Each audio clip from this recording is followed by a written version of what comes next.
선생님 어느 정도 이제 사회적으로 뭐 이제 낙오된 사람만 고통이 있는 것이 아니고 어느 정도 욕구를 실현하고 그럴듯한 직업을 갖고 고연봉을 받고 하는 사람들도 제 주변에서 보면 이제 뭐 40, 50대 되면은 암도 많이 걸리고 몸도 많이 튀고 이제 번아웃도 되고 인생이 좀 이제 그러면 낙오된 사람들이 봤을 때는 다 낭만이 있어야 되는데 그 사람에게는 그렇지가 현실이 않는단 말이에요. 그러면 이제 그런 분들도 뭐 이제 몸도 다치고 번아웃 됐어도 내가 어떻게 지금 이 자리까지 왔는데 그러면서 속도를 늦추거나 방향을 전환을 생각을 못 한단 말이에요. 그러면서 더 이제 큰 경을 당하기도 하고 하는데 그분들한테는 스님 어떻게 얘기를 해주시겠습니까?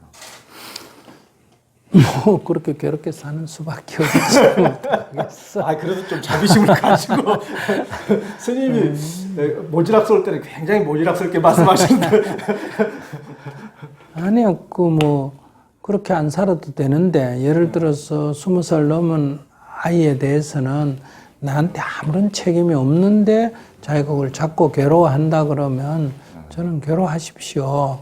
뭐 술을 못 끊어가 괴로워한다면 먹고 괴로워하십시오. 뭐 달리 본인이 하겠다는데 어떡하겠어요. 그러니까 이게 소위 말해서 기본적 욕구라는 것은 이 기본적 욕구가 충족 안 된다는 것은 육체로 말하면 영양실조 상태예요. 그럼 이건 영양을 보충해 줘야 된다. 그 다음에 이제 욕망이란 건 뭐냐? 더 맛있는 거 먹고 싶다 이거예요. 근데 이건 끝은 안 나는 거예요. 어느 선에서 멈춰야지. 그 다음에 이제 이 탐욕이란 건 뭐냐 하면 비만이에요. 남 먹을 거 가져왔다는 것만 문제가 아니고 나도 병 걸렸다 이거예요. 그럼 그거 멈춰줘야 되거든요. 나를 위해서나 세상을 위해서나. 그런데 뭐 이제 지금 말씀하시는 거는 욕망 단계거나 탐욕 단계거든요. 욕망 단계거나 탐욕 단계에서 더 맛있는 거 못 먹어서 껄떡거리는 거는 뭐 한 번 얘기해서 안 되면 저는 뭐 그래 껄떡거리면서 살아라 이렇게 얘기하고 그 탐욕 때문에 괴로운 거는 뭐 그건 너가 자초한 거니까 과보를 받든지 그게 뜨거우면 놓는 수밖에 없다. 저는 인생은 이렇게 살아야 된다, 저렇게 살아야 된다는 얘기를 내가 하는 사람이라고 세상이 다 알고 있거든요. 전 절대로 그렇지 않습니다. 인생을 어떻게 살든 건 너 자유다. 어떻게 살든. 나는 다만 네가 이렇게 사니까 이런 괴로움이 따르는 거고 이렇게 하면 이런 괴로움이 없어질 수 있는데 어떤 선택을 하느냐는 것은 당신의 자유다. 내가 왜 당신 인생에 간섭하나? 당신이 결혼을 하든 뭐 자녀를 키우든 자녀에게 과잉보호를 하든 뭐 어떻게 하든 그건 당신의 자유인데 당신이 지금 괴로워하는 거는 이 과잉보호 때문에 생긴 거다.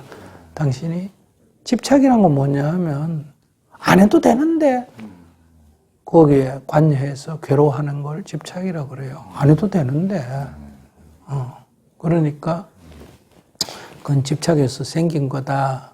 그러면 그걸 알고 놓으면 안 괴로운 거고 못 놓으면 괴롭게 사는 거고. 아이고 인생을 어떻게 하겠어요? 그걸 누가 어떻게 할 수 있겠어요?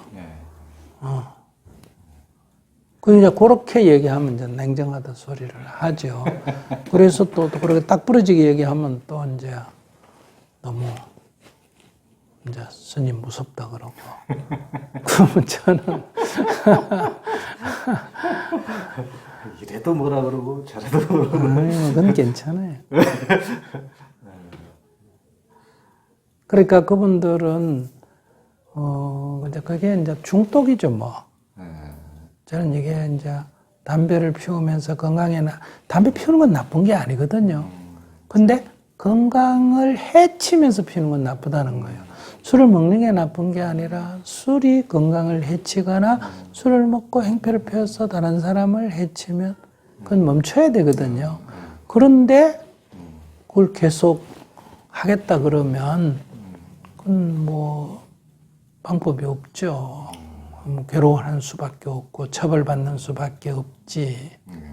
그래서 저는 뭐 남의 종아리를 만지지 마라 이런 얘기 안 해요. 만지고 싶으면 만지고 감옥 가라. 감옥 가서 있어 보니까 이 바보 같은 짓 했다 싶거든. 다음부터는 그런 짓 하지 마라. 하고 싶어도 멈춰야 된다. 왜? 손해나니까. 하기 싫어도 때로는 해야 된다. 왜? 하면 이익이니까. 이제 그런 데서 제 얘기는 어떻게 들으면 굉장히 희생적인 성인의 길을 희생적으로 생각하는데 저는 그렇게 생각 안 해요. 성인의 길은 가장 자기에게 이로운 길을 가는 사람이에요. 성인의 길은. 네. 아유. 그래서 저는 뭐 네 보고 희생하라 소리도 안 하고 그냥 좀 슬기롭게 살아라. 네 건 네 챙겨 먹을 줄 알아라. 기본권도 못 찾아 먹으면 바보지. 그걸 뭐 성인이라고 말 안 하고 탐욕을 합리화한다면 그건 재앙을 초래하는 얘기기 때문에 바보지. 그게 뭐 지혜롭다고 말할 수도 없는 거거든요. 그러니까 자기 인생을 제가 볼 때는 그래요. 왜 자기 인생을 자기가 저렇게 괴롭히면서 살까? 왜 자기한테 손해나는 짓을 지금은 이익 같은데 조금 있으면 과보가 자기한테 손해를 올 건데 왜 바보 같은 짓을 저렇게 할까? 그래서 무지, 어리석음이 이 모든 것의 원인이지 나쁘다고 말하기는 어려워요. 이제 표현을 하죠. 타인에게 나만 해를 끼치는 게 아니라 남에게까지 해를 끼치면 나쁘다 그러고 나한테 손해나는 짓을 하는 거는 어리석다 그러거든요. 근데 우리가 이제 그렇게 살지 말라고 제가 볼 때는 부처님 말씀은 그런 것 같아요. 뭘 뭐 혼자 살아라 어떻게 하라 이건 핵심이 아니고 조금 이제 그 바보 같은 짓 하지 말고 살아라. 조금 현명하게 살아라. 이왕제 사는 건 나도 좋고 남도 좋으면 지속 가능하잖아요. 나는 이익인데 타인에게 손해면 이 사람이 오래 먹고 참을 거고 남한테 이기고 나한테 손해인 희생은 내가 오래 못 참아요. 이건 지속 가능하지 않는 방식이거든요. 지속 가능하려면 너한테도 이기고 나한테도 이길 때 이게 지속 가능하다는 거예요.